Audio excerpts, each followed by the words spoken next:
আসসালাতু ওয়াসসালামু আলাইকুম ইয়া কুল্লাল আম্বিয়া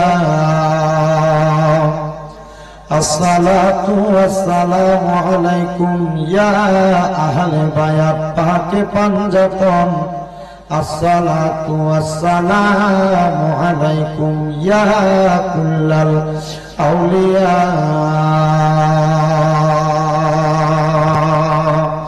আলহামদুলিল্লাহি রাব্বিল আলামিন খালিকিস সামাওয়াতি ওয়াল আরদি আসসালাতু ওয়াসসালামু আলা রাসূলিহি মান কানা নাবিয়্যান ওয়া আদামু বাইনাল মাই ওয়াত-তিন سيدنا وسندنا وحبيبنا وحبيب طبيبنا وطبيب قلوبنا وقلوب مرشدنا وعلى آله وأصحابه وأهل بيته وأولياء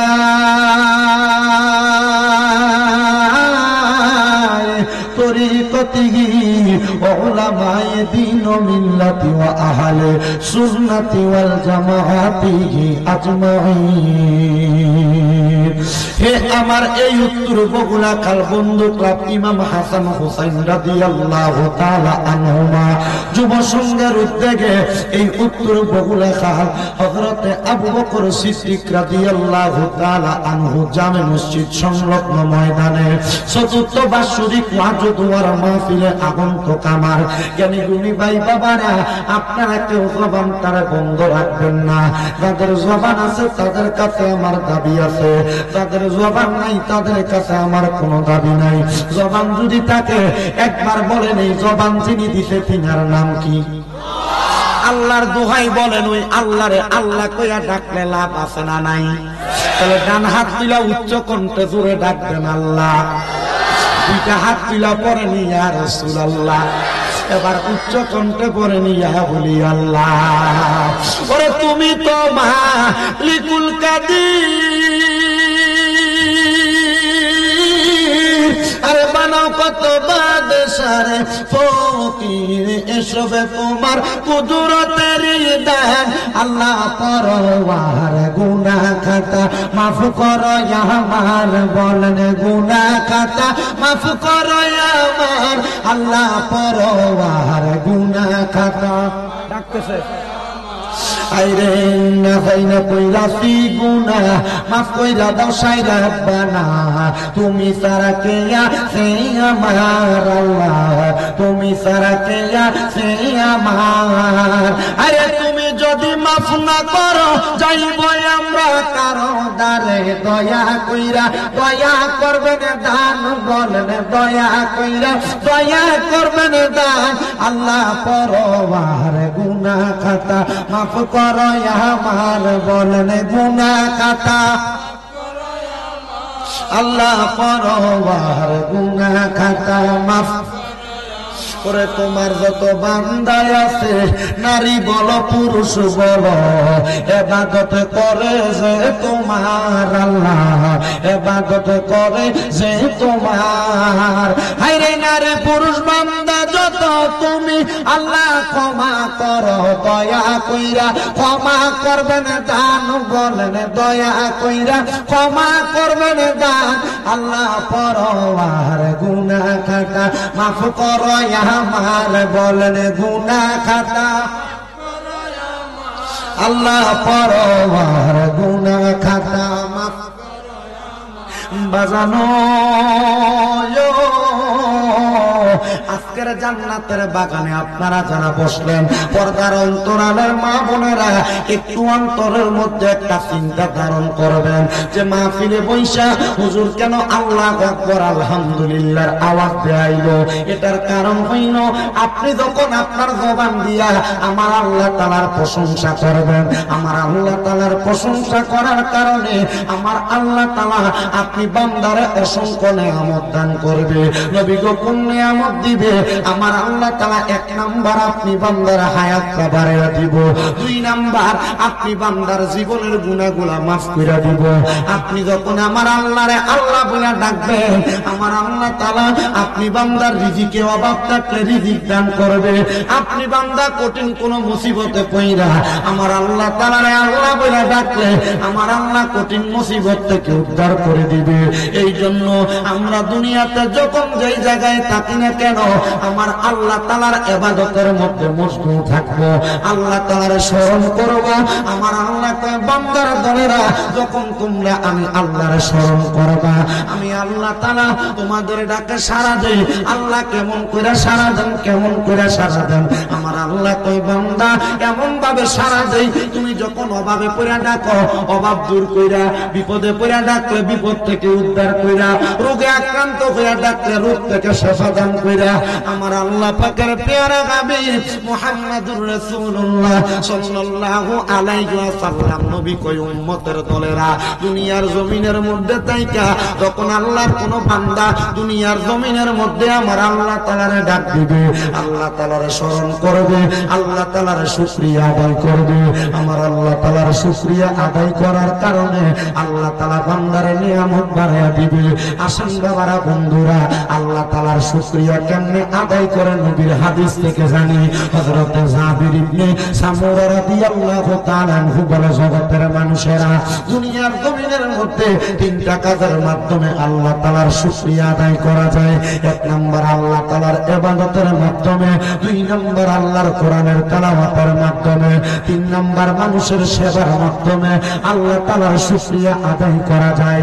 কিন্তু সামনে মাঘে রমজান মাস আসতেছে, এই রমজান মাস আসলে অনেক মানুষ কোরআন তেলাওয়াত করতে পারে, অনেক মানুষ তো কোরআন তেলাওয়াত করতে পারে না।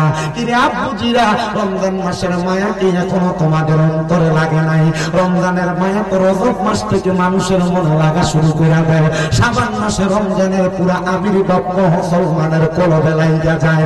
আর রমজান যখন আসে বান্দাটা রমজানের সুঘ্রাণ পাইতে পাইতে রমজানের নিয়ামত গুলো অর্জন করতে থাকে। বলে কেন গো নবী, কেন কেন কেন?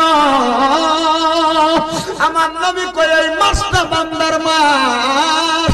বান্দা যখন আমার আল্লাহ তাআলার কাছে কোন ছোট্ট কাটে ইবাদত করে, আল্লাহ তাআলা ওই ইবাদতের পরিমাণটা 770 গুণ থেকে 700 গুণ পর্যন্ত বাড়ায় দেয়।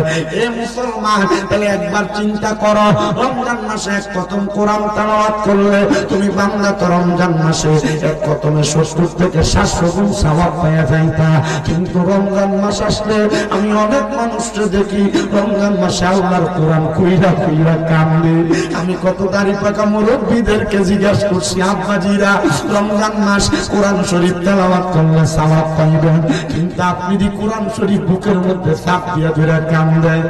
আমার হাতটা ধরে কই, ও শামীম রাজা রে, আমি যদি কোরআন শরীফ পড়তে পারতাম রে, আমি কি কোরআন বুকে নিয়ে কাঁদতাম। হায় রে, হে আমার বগুলা খালার বাবারা, এ বগুলা কালের পর্দার অন্তরালের মা, কোরআন বুঝি পড়তে পারো না, তোমার মনে বুঝি কোরআনের প্রতি মায়া লাইগা রইছে। হে আম্মুজি গো, পড়তে যদি না পারো কোরআনের দিকে চায়া চায়া তুমি চোখটা বুলাইলেও সওয়াব পাইবা। গত রমজান মাসে আমি যেই মসজিদে তারাবির নামাজ পড়াই, আমার 2টা মুসল্লি যুবক ছেলে এই জুমার নামাজ আদায় করার পরে আমার হাতটা ধরে কই, হুজুর রমজান মাসে কোরআন তেলাওয়াত করতে আমার মন চায়। আমি বললাম করো না কেন? ব্যস্ততার কারণে পারো না, পড়ালেখার কারণে পারো না, দুনিয়ার কাজকর্মের কারণে পারো না। কই হুজুর আমার মা বাবা আমারে কোরআন কেন পড়াইছে না আমি তো জানি পারি না। আমি কইলাম কেন তোমার মা বাপ তোমারে কেন কোরআন পড়ায় নাই? কই হুজুর আমার মনে আছে ছোটবেলা থেকে সকালবেলা ঘুম থেকে উঠে কিন্ডারগার্টেনে পাঠাইতো, হুজুর কোরআন শরীফ পড়তো আমার চাচাতো ভাইরা মক্তবে দেয়া, কিন্তু আমি কিন্ডারগার্টেনে যাইতাম বিদায় কোরআন শরীফ পড়তে পারতাম না। যেই চাচাতো ভাইরা কোরআন তেলাওয়াত করতো গো, তারা আবার দুনিয়ার জমিনের ভিতরে তখন আমাদের এলাকার মসজিদে মাহফিল হইতো, এরা কত সুন্দর সূরা কেরাত পড়তো, কিন্তু আমি কোরআন তেলাওয়াত করতে পারতাম না। এখনো সেই একই দশা, হুজুর তারা মসজিদে বয়া বয়া কোরআন তেলাওয়াত করে, আমি আল্লাহর কোরআন তেলাওয়াত করতে পারি না। এই যুবক ছেলেরা স্কুলে পড়ো আর মাদ্রাসায় পড়ো, মাদ্রাসায় পড়নেওয়ালারা তো বাইচা যাবে, কিন্তু তুমি স্কুলে পড়ো অসুবিধা নাই, আল্লাহ তাআলার কোরআনটা শিক্ষা গ্রহণ করো। দাড়ি পাকা মুরব্বীদের কাছে আবদার করব, পর্দার অন্তরালের মা বোনদের কাছে আবদার করব, মা আপনি যা করেন না কেন আপনার সন্তানটারে আপনি আল্লাহ তাআলার কোরআন শিক্ষা দেন। বলে কেন হুজুর? শুনেন না গো নবীজি রাহমাতুল লিল আলামিন নবী বলতেছেন, দুনিয়ার জমিনের মধ্যে কোন মা বাপ যদি তার সন্তানটারে কোরআন না শিক্ষা দেয়, ওই মা বাপ মারা যাওয়ার পরে, সন্তান মারা যাওয়ার পরে ওই সন্তানকে ফুলসেরাতের পারে প্রশ্ন করা হবে, সন্তান আল্লাহ তাআলার কোরআন তেলাওয়াত করো। সন্তান বলবে আমার মা আমারে শিখায় নাই, আমার বাবা আমারে কোরআন শিখায় নাই। মনে রাখবেন কোরআন তেলাওয়াত শিক্ষা গ্রহণ করে একটা ফরজ ইবাদত, এটা যদি না শিখেন এটার কারণে আপনি গুনাহগার হয়ে যাবেন। ওই ফুলসেরাত পারে যখন আমি শামীম দাদারা বলবে এ শামীম দাদা আল্লাহ তাআলার কোরআন তেলাওয়াত করো, আমি আমারে দিয়ে হাদিস শরীফটা আপনারা বোঝাই, তখন আমি বলবো এ আল্লাহ আমি কোরআন পড়তে পারি না। তখন বলবে কেন পারো না? বলে আমার মা আমার বাপ আমারে শিখায় নাই। তখন বলবে তার মা বাপরে ডাক দাও, আম্মা আব্বারে ডাক দিয়া ওই বাপরে বলবে তুমি কেন সন্তানকে কোরআন শিখাও নাই? বলে আমি ব্যস্ত ছিলাম, আমার কর্মের কারণে বিদেশ ছিলাম, আমার কর্মের কারণে ঢাকা শহর ছিলাম, সিলেট শহর ছিলাম, এই জন্য আমি সন্তানকে কোরআন শিখাইতে পারি নাই। তখন ওই বাবার হাত গুলারে ফুলসেরাতের ওই পারে বাঁধবো, পা গুলারে ফুলসেরাতের ওই পারে বাঁধবো, আর সন্তানকে বলবো সন্তান তোমার বাপ যেহেতু কোরআন পড়ায় নাই, যাও বাপের বুকের মধ্যে ফাড়া দিয়া ফুলসেরাতটা ফার হও। আপনার ফুটে যদি আপনার বুকে ফাড়া দেয় বাপ তোমার কাছে কেমন লাগবে? সন্তান যদি তোমার বুকে পাড়া দেয় বড় কষ্ট হবে, কষ্ট হবে। কিন্তু অনেকে চিন্তা করে হুজুর আমার বাপ মা আমার কোরআন শিখায় নাই, তাই আমার বাপের বুকে পাড়া দিয়ে আমি পার হবো, আমার বাপের বুকে পাড়া দিলে কি বা হইব? না রে সন্তান, প্রাপ্তবয়স্ক হওয়ার পর কোন সন্তান যদি আল্লাহ তাআলার কোরআন নিজ দায়িত্বে না শিখে, তাহলে ওই সন্তান যখন তার বাবার বুকের মধ্যে পাড়া দিব, সন্তান এবং বাবা দুইজন জাহান্নামের হাদিয়াতে যায় পারবে। ওই জাহান্নামের আগুন থেকে বাঁচার জন্য ও মুসলমানের দলেরা জাহান্নামের আগুন থেকে বাঁচার জন্য একবার হইল দুনিয়ার জমিনে আল্লাহ তাআলার কোরআনুল কারীমটা শিক্ষা গ্রহণ করার জন্য প্রস্তুতি গ্রহণ করো। ও মুসলমান, আপনি আপনার সন্তানের শরীর ভেঙে যাবে এই জন্য রমজানের রোজা রাখাইতে চান না। এই যে সামনে মাঘে রমজান আসতেছে, বহুত মারা তাদের সন্তানদেরকে কোরআন শিখাইতো না, এই বহুত মারা তাদের সন্তানদেরকে রোজা রাখাইতো না। যদি প্রশ্ন করে তোমার সন্তানের 7 বছর 8 বছর 9 10 বছর 12 বছর রোজা রাখাও না কেন? বলে ফুলার বয়সটা কত, এখন রোজা রাখলে শরীর ভাঙ্গা যাইব গা। এই কথা কইয়া ফুতের রোজা রাখায় না, নাতির রোজা রাখায় না। আমি বলবো না রে ছোট বাচ্চারা, না রে যুবকেরা, না রে মুরব্বী বাবারা, যেই লোক কয় তোমার শরীর ভাঙ্গা যাইব, তুমি রোজা রাখলে শরীর অসুস্থ হয়ে যাইব, সেই লোক তোমার মিজানের পাল্লায় একটা আমল দিয়ে তোমার সহযোগিতা করবে না। কেন রে তার কথাটা শুনে তুমি রোজা ছাড়ো? কেন রে তার কথাটা শুনে তুমি নামাজ ছাড়ো? কেন রে তুমি তার রোজাটা তার কথাটা শুনে রমজান মাসে দোকানে বৈশা বৈশা খাও? তোমার কবরে তো তোমার বন্ধু বান্ধব আত্মীয় স্বজন যাবে না, আমি সব সবার কাছে আবদার করব মাহে রমজানের রোজাটার প্রতি মনোযোগী হওয়ার চেষ্টা করবেন। তো যেই কথা বলতেছিলাম, ওই কোরআন তেলাওয়াত করলে আল্লাহর প্রশংসা হয়, মানব সেবা করলে আল্লাহর প্রশংসা হয়, আল্লাহর ইবাদত নামাজ পড়লে আল্লাহর প্রশংসা হয়। আসেন আমরা সবাই আলোচনার প্রারম্ভিকের মধ্যে মুহাব্বতে আল্লাহ তাআলার কোরআনের তেলাওয়াত করেছি। শানে হাবিবিহি ওয়া মাহবুবিহি ওয়া মা'শুকিহি মুখবিরা ওয়া আমিরা ইন্নাল্লাহা ওয়া মালাইকাতাহু ইউসাল্লুনা আলান নাবিয়্যি ইয়া আইয়ুহাল্লাযীনা আমানু সাল্লু আলাইহি ওয়া সাল্লিমু তাসলিমা আল্লাহুম্মা সাল্লি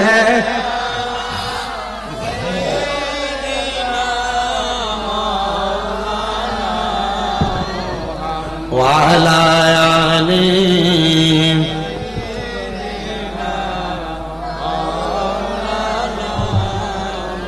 আরেকটু জবান খুলে মুহাব্বতের আওয়াজে পড়েন আল্লাহুম্মা। একটু সাউন্ডটা তোলো, আমি পেশাব দেওয়া লাগবে, পেশাব যেন না দেওয়া লাগে। ওয়া আলা আলি সাইয়্যিদ, ঠিক আছে। আমি আমার বগুলা খালার ভাই বাবাদের কাছে জানতে চাই, আপনারা বলেন আমার নবীর উপরে দুরূদ আদায় করলে লাভ আছে না নাই? এ বাবা, যদি বলি কেমন লাভ, আপনি বলবেন হুজুর বহুত লাভ। আমার নবী কয় কেমন লাভ জানো? ইয়া রাসূলুল্লাহ কেমন লাভ আপনি নবী বলেন না? নবী আমার কয় উম্মত দুনিয়ার জমিনের মধ্যে দুই উম্মত আমি নবীর প্রতি যত বেশি দুরূদ শরীফ আদায় করবে, জান্নাতের মধ্যে ওই উম্মত আমি নবীর তত কাছাকাছি থাকবে। মানে নবী কয় উম্মত যেই ব্যক্তি আমি নবীর প্রতি যত বেশি দুরূদ আদায় করবে, জান্নাতের মধ্যে ওই উম্মত আমি নবীর তত কাছাকাছি থাকবে। আপনারা বলেন বাবারা, আরে বাবা থাক না, আপনারা শোনেন না? শোনেননি? বাইরে কেউ শোনার দরকার নেই, বলি না বাইরে যারা শুনি না এরা মাহফিলে শুনবে, কি দরকার? সাউন্ড ভালো, সাউন্ড খারাপ, আমি কি খারাপ কইছি? আমি কইছি আমার কানের জন্য লাগে লেগে বাড়ে। তাহলে নবীজির কথা, দুনিয়াতে যেই ব্যক্তি বেশি দুরূদ আদায় করবে জান্নাতে সেই ব্যক্তি নবীর তত কাছে থাকবে। কিন্তু আমি দেখলাম যখন দুরূদ করি আপনারা কেউ আস্তে আস্তে পড়েন, একজন আরেকজনের মুখের দিকে তাকিয়ে রইছেন। আমার নবীর আরেকটা কথা, নবী কয় উম্মত দুনিয়ার জমিনের মধ্যে সবচাইতে বকিল হইল ওই উম্মতরা। নবী গো কোন উম্মতরা? আমার নবী কয় যার সামনে আমি নবীর উপর দুরূদ পড়া হইল আর সেই ব্যক্তি তার জবান তার বুবার মতো কইরা রাখলো, আমার নবী কয় তার মতো বকিল আর কিফটার কেউ নাই। এই জন্য বাবারা মুক্তারা বকিলের মতো না রাইখা মুহাব্বতের আওয়াজে উচ্চ কণ্ঠে জোরে জোরে দুরূদ আদায় করেন আল্লাহুম্মা সাল্লি আলা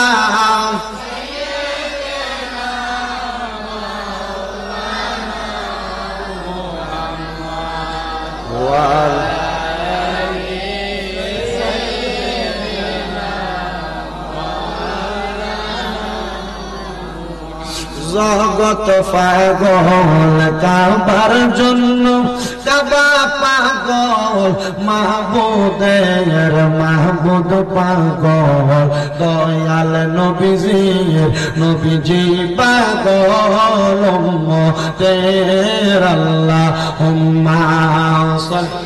বসেন, বসেন, অসম্ভব দেখা যায়। মুহাম্মাদ ওয়া আলা আলি সাইয়্যিদিনা, বেবে দেখো মনে মনে প্রেমে করছ নবীর সনে, বেবে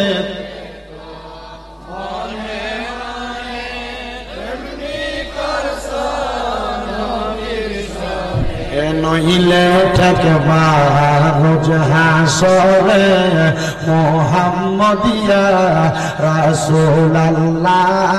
আল্লাহ একটু রিভাব কমাও।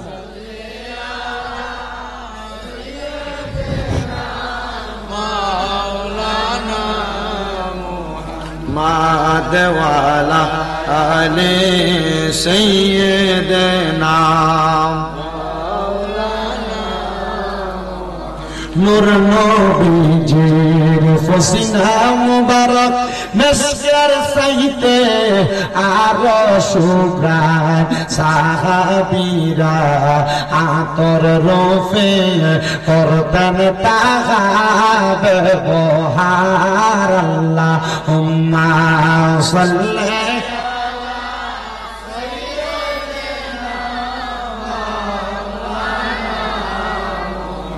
وعلى آل سيدنا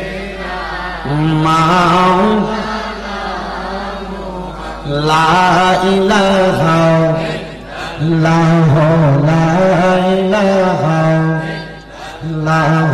لا إله আইরে আমরা বড় ভাগ্যবান আমরা নবী আল্লাহর মেহমান বললাম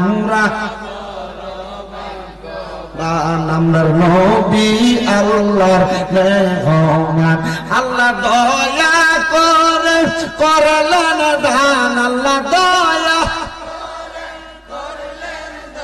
আমার নবী ইমানের ইমান লা ইলাহা লা ইলাহা বন্ধু নামাজ রোজা সাই রহনা কেহ মা বাবার খেদমত সাই রহনা আমার নবীর দরুদ বইল না বলেন নবীর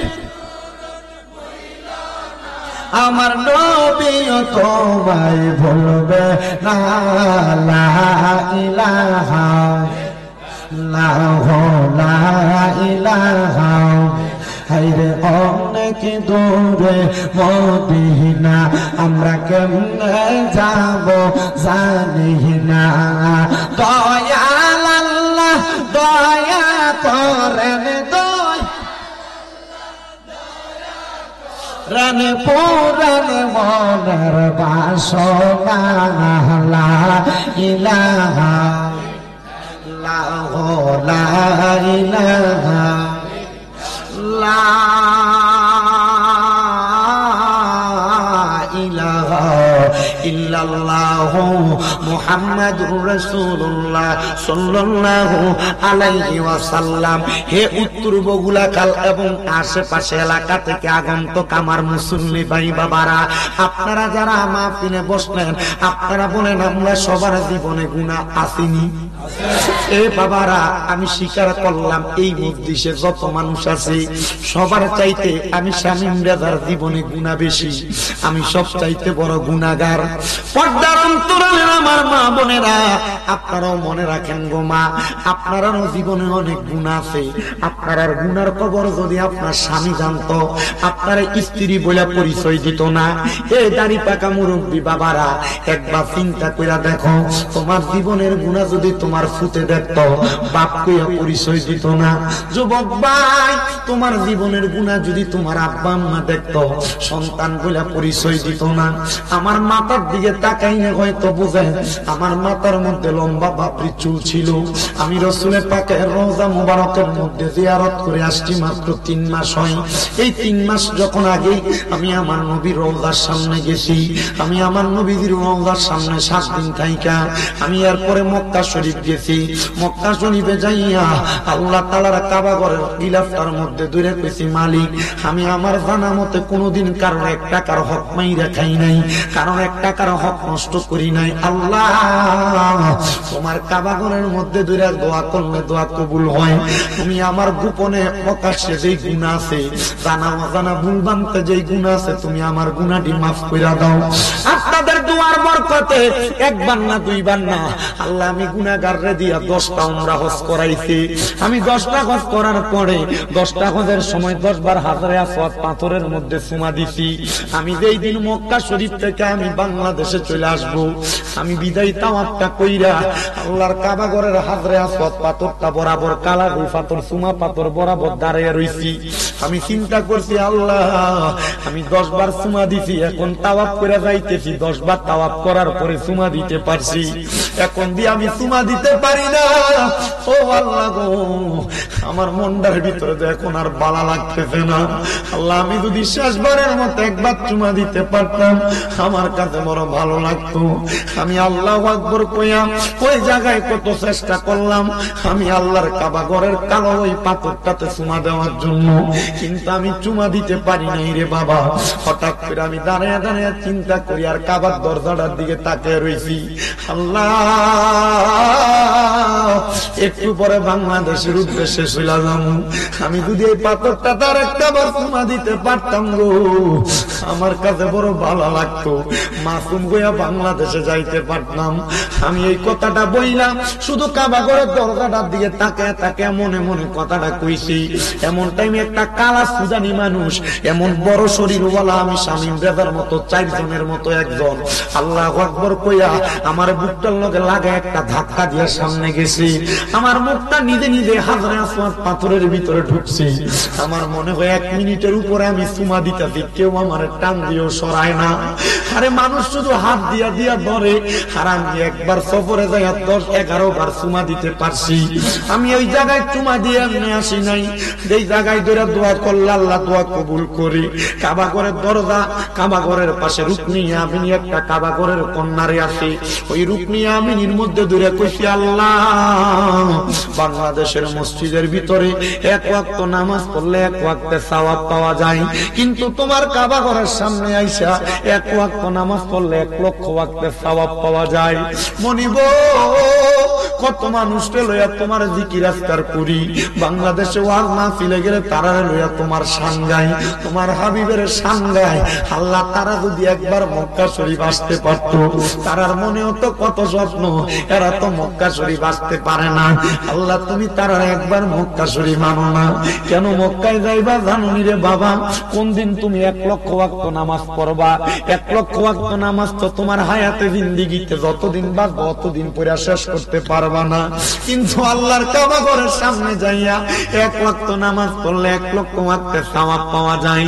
মদিনা শরীফের মসজিদে নববী, যেই নববীতে আমার নবীজি নিজের ইমামতিতে নামাজ পড়াইছে, ওই মসজিদে নববীর ভিতরে 1 ওয়াক্ত নামাজ পড়লে 50,000 ওয়াক্তে সওয়াব পাওয়া যায়। এ মুরব্বী বাবারা, এ যুবক ভাইরা, 2-3 লাখ টাকা এক লগে হইলে তুমি খেতে দিয়া চরে দিয়া জায়গা কিনো, তোমার বাড়িতে জায়গা কিনো। 1 লাখ টাকা হইলে ব্যাংকে নিয়ে রাইখা দাও। আমি বলবো তোমার সন্তানের জায়গা জমি দিয়া যাইবা, সন্তান জায়গা জমি তার মতো করে ব্যবহার করব। কি কইব, এ সন্তানের দলেরা জায়গা জমির চিন্তা করো না। বাপ মার যদি জায়গা সম্পদ থাকে, একটা কোনা দিয়া বিক্রি কইরা আব্বা আম্মারে মক্কা মদিনা পাঠাও। ওই মক্কা মদিনা পাঠাইলে আব্বা আম্মা যদি কাবার গিলাপ ধরে তোমার লাগে দোয়া করে, যেই জায়গা বেচছে আব্বা আম্মার দোয়ার কারণে এর চাইতে বেশি জায়গার মালিক হইতে পারবা। পোলাপান কক্সবাজার ট্যুর দেওয়ার জন্য তুমি 10-15 হাজার টাকা বাজেট করো, আমি তোমার পাউডি ধরে বলি, এই টাকাটা তুমি হেলায় হেলায় নষ্ট করবা। এই টাকাটা মক্কা মদিনা যাওয়ার জন্য বাজেট করে রাখো, নিয়ত করবা, মনে মনে নিয়ত করবা, আল্লাহ এই টাকাটা দিয়ে আমি মক্কা মদিনা যাইতাম। হয়তো তোমার 1-2 বছর 3 বছর 5 বছর লাইগা যাইব মক্কা মদিনা যাওয়ার টাকাটা জোগাড় করতে, কিন্তু মনে করো আল্লাহর নবী না বলছে, নিয়াতুল মুমিনিন খায়রুম মিন আমালি, মুমিনের নিয়ত তার আমলের চাইতে উত্তম।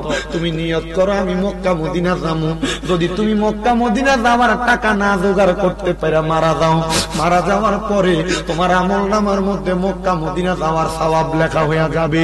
এ মুসলমানের দলেরা, আশিকে রাসূল ভাই বাবারা, আপনাদের কাছে আমার আবদার, যদি মক্কা মদিনা যাইতে চান আপনার টাকা লাগবে না, পয়সা লাগবে না, ঘুমের ঘরে রহমতুল লিল আলামিন নবীর তাহাজ্জুদের নামাজ পড়ে শুধু ডাক দিবেন, দেখবেন রহমতের নবী আপনার দিদার দেওয়ার জন্য চলে আসবে।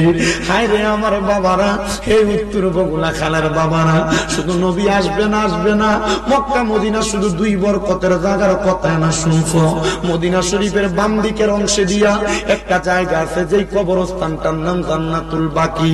ওই জান্নাতুল বাকিতে নবীর হাজার হাজার সাহাবায়ে কেরাম শুয়ে রইছে।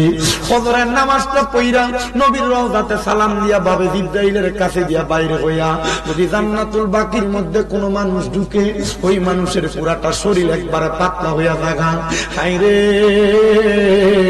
অনেক মানুষকে দেখছি মদিনা শরীফের মধ্যে যাইয়া দুনিয়ার জমিনের মধ্যে থাকা অবস্থায় মদিনা শরীফের একবারে ডান দিকে 310 নম্বর গেট দিয়া সোজা হাঁটলে আসরের নামাজের পরে সামনের দিকে গেলে একটা মসজিদ আছে, যেই মসজিদের নাম কুবা মসজিদ।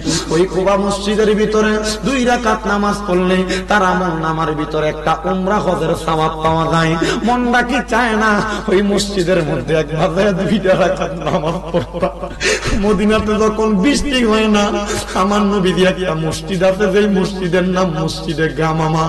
ওই মসজিদে 2 রাকাত নামাজ পড়া দোয়া করছে, আল্লাহ তাআলা নবীর দোয়ার বরকতে ওই জায়গার ভিতরে বৃষ্টি দিবে। ওই মসজিদের ভিতরে 2 রাকাত নামাজ কি তোমার পড়তে মন চায় না? ওই মসজিদে গামামার পেছনে একটা মসজিদ আছে, যেখানে হযরত আবু বকর সিদ্দিক মদিনাতে আসার পরে বাড়ি বানাইছে। এই মসজিদের নাম আবু বকর সিদ্দিক। মনটা কি চায় না ওই মসজিদে 2 রাকাত নামাজ পড়তে?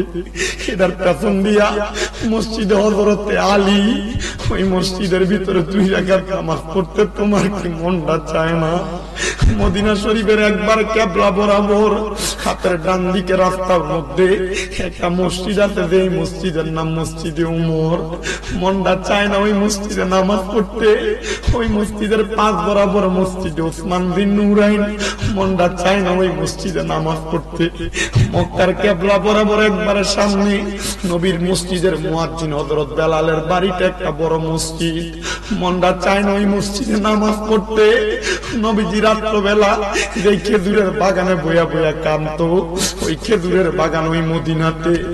মনটা চায় না ওই মদিনা শরীফের বরকতওয়ালা জায়গাগুলোর মধ্যে যায় যায় কাঁদতে? আল্লাহর কসম করে বলি, যেই দিন মদিনা শরীফ থেকে মক্কায় চলে গেছি, আমি আমার আল্লাহরে কইছি, আল্লাহ আমি মদিনা শরীফ আসবো, এটা আমার মনে নিয়ত ছিল। কারণ আমি যেদিন হাদিস শরীফ পড়ছি, আমার নবী কইছে, মান যারা কবরি ওয়াজাবাত লাহু শাফাআতি ইয়াউমাল কিয়ামাহ। যেই ব্যক্তি আমি নবীর রওজা জিয়ারত করলো, তার জন্য সুপারিশ করা আমি নবীর জন্য আবশ্যক হয়ে যায়। তুমি মদিনা শরীফের রওজা জিয়ারত করলে তোমার মরার পরে নবী তোমার জন্য সুপারিশ করব। নবী যার লাগে সুপারিশ করব। আল্লাহ কয় আমার নবী মুস্তাজাবাতুদ দাওয়াত, আমার নবী কোন দোয়া করলে আমি দোয়া ফিরাই না। নবী যদি দোয়া করে, আল্লাহ এই উম্মত আমার জিয়ারত করছে, তুমি তার মাফ কইরা দাও, তোমার জান্নাত ওয়াজিব।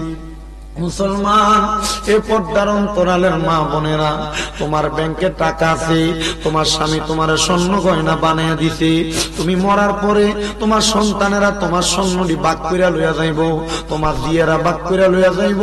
এই স্বর্ণ গয়না গুলা দিয়া তোমার কোনো কাজে আসবে না। যারা স্বর্ণ ব্যবহার করে না, তারা ইমিটেশন ব্যবহার করে। এই স্বর্ণ গয়না পারলে বিক্রি কইরা একবার মক্কা মদিনা যাও, দেখবা বড় শান্তি পাইবা। মক্কা মদিনায় গেলে পেটে ক্ষুধা লাগে না, কারণ 5 ওয়াক্ত নামাজে গেলে জমজম কূপের পানিটা খাইলে পেটটার ভিতরে এমনি তো পানি ভরপুর থাকে। কি খাইবা কি খাইবা? মদিনা শরীফের বাহিরে আসলে ছোট ছোট বাচ্চা, একবারে আপনার দেখবেন একবারে ছোট বাচ্চা 3, 4, 5 বছর বয়স, খেজুরের বাটি নিয়া, খেজুরের বক্স নিয়া শুধু ডাকে, ইয়া আল্লাহ হাজি হাত দিয়া, ইয়া আল্লাহ হাজি হাত দিয়া কইয়া কইয়া ডাকে। আপনি খেজুর খাইবেন, আপনার পেটে ক্ষুধা লাগবে না। ওই মক্কা শরীফের মদিনা শরীফে রোজা রাখলে, আবার হাজিদের জন্য যারা রোজা রাখে তাদের জন্য ইফতারের ব্যবস্থা করে রাখে মক্কার শায়েখেরা। আপনাদের কাছে কি মনটা চায় না এই বরকতওয়ালা মদিনায় একবার যাইতে? বাবা আপনারা বলেন, ওই বরকতওয়ালা মদিনায়, বরকতওয়ালা মক্কায় আমরা যাইতে চাই কি চাই না? ওরে ভালোবাসার জায়গা মদিনা, ভালো লাগার জায়গা মদিনা, বলেন ভালোবাসার জায়গা মদিনা, ভালো লাগার না, বলেন ভালোবাসার জায়গা মদিনা, ভালো লাগার জায়গা। মদিনা শরীফে নূরের খাজিনা, মদিনা শরীফে নূরের খাজিনা, আশিক ছাড়া অন্য বোঝে না, ভালোবাসার জায়গা মদিনা, বলেন ভালোবাসার জায়গা মদিনা, ভালো লাগার।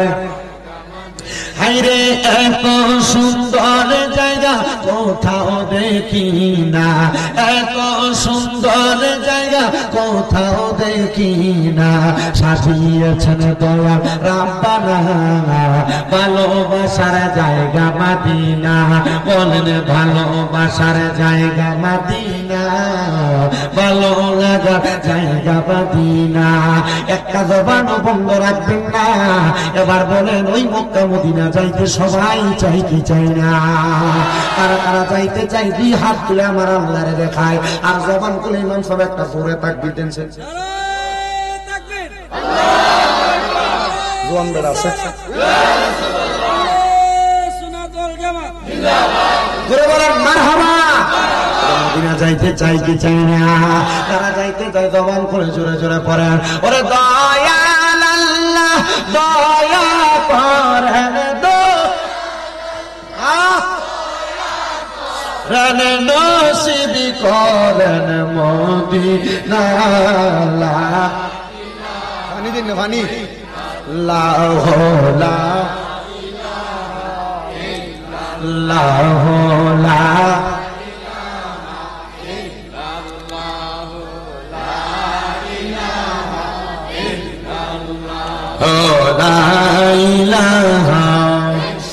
লা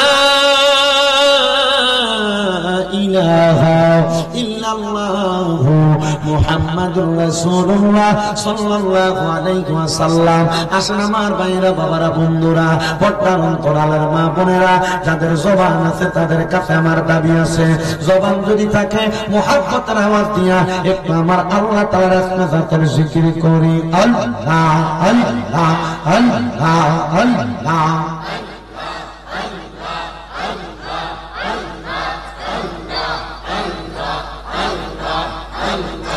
আল্লাহ আল্লাহ আল্লাহ আল্লাহ আমার জায়গা হবে আমার মোরা লাশের লাইগা, মসজিদের পাশে আমার কবর দিও কইরা আমার জায়গা হবে নেই মারহাবা। আল্লাহ আল্লাহ লাগবে না আল্লাহ আল্লাহ আমার জায়গা হবে নিয়ে আমার মোরা লাশের লাইগা, মসজিদের পাশে আমার কবর দিও কইরা আমার জায়গা হবে নিয়ে মারহাবা। আল্লাহ আল্লাহ আল্লাহ আল্লাহ আল্লাহ আমার জায়গা হবে নিয়ে আমার মোরা লাশের লাইগা, মসজিদের পাশে আমার কবর দিও কইরা আমার জায়গা হবে মারহাবা।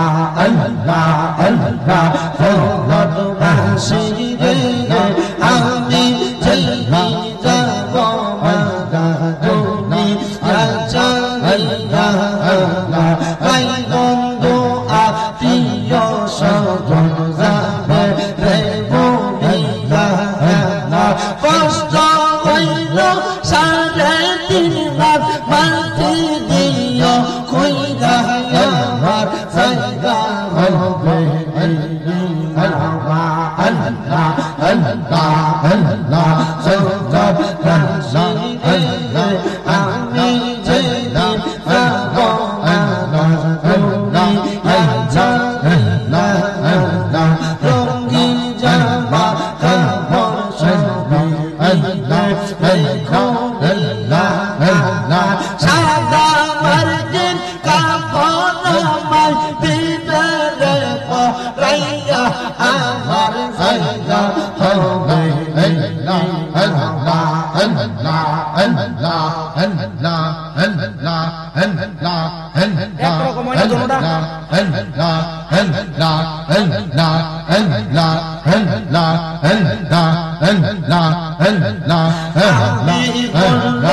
আপনার চোখের মনি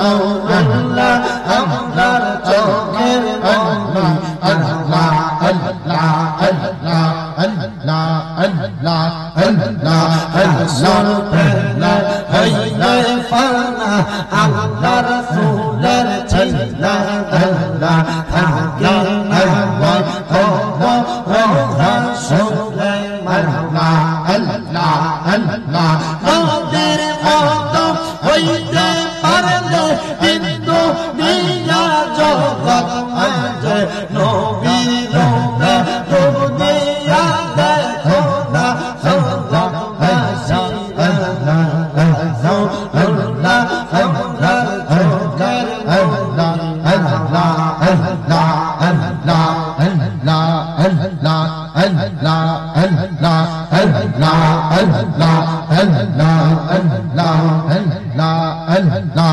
আশকুর আল্লাহ কেমন আল্লাহ চিল্লা আল্লাহ আল্লাহ আল্লাহ আল্লাহ আল্লাহ কেমন আল্লাহ চিল্লা আল্লাহ আল্লাহ আল্লাহ যে জিনা যে সে পাইয়াছে আমল আল্লাহ আল্লাহ আল্লাহ আল্লাহ আল্লাহ আল্লাহ আল্লাহ আল্লাহ আল্লাহ আশকুর আল্লাহ কেমন আল্লাহ চিল্লা আল্লাহ আল্লাহ আল্লাহ যে নামেরি দোহাই দিলে দোহাই যায় সম্ভব বলতে আল্লাহ আল্লাহ আল্লাহ আল্লাহ আল্লাহ আল্লাহ আল্লাহ মুশকিল কুশা দিলে দিলে আল্লাহ আল্লাহ আল্লাহ আল্লাহ মুশকিল কুশা দিলে দিলে আল্লাহ আল্লাহ আল্লাহ ইমাম হাসান হোসেন দুই ভাই নবীজির রতনা বলতে আল্লাহ আল্লাহ আল্লাহ আল্লাহ আল্লাহ আল্লাহ আল্লাহ আল্লাহ আল্লাহ আল্লাহ লা ইলাহা ইল্লাল্লাহ মুহাম্মাদুর রাসূলুল্লাহ সাল্লাল্লাহু আলাইহি ওয়াসাল্লাম। আল্লাহ যেন জিকির আজকার গুলা কবর মঞ্জুর করে জোরে পড়ে না আমিন। আমার মুসলমান ইমানদাররা আমাকে আলেম সাবুর সাবজেক্ট নির্ধারণ করে দিয়েছে সামনে রিসালাত নবীর রিসালাতের বয়ান করার জন্য।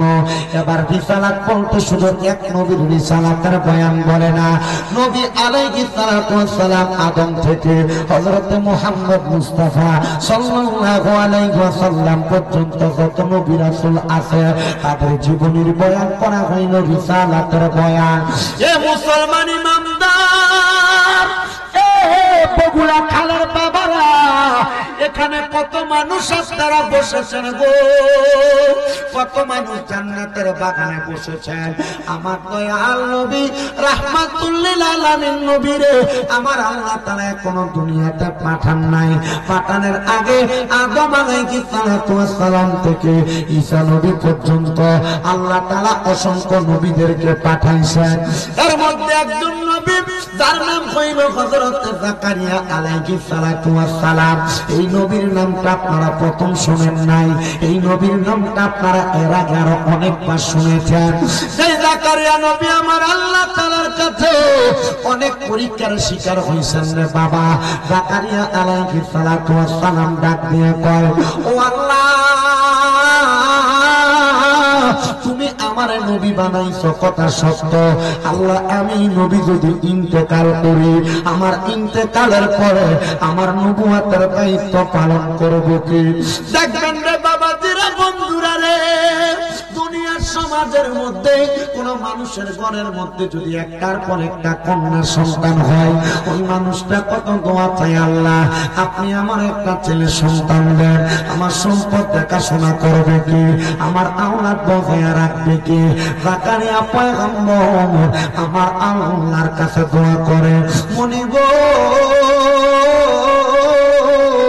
ও দয়াল আল্লাহ, আল্লাহ তুমি দিয়ে আমার একটা সন্তান দেও না। জাকারিয়া পয়গম্বর বারবার কান্দে।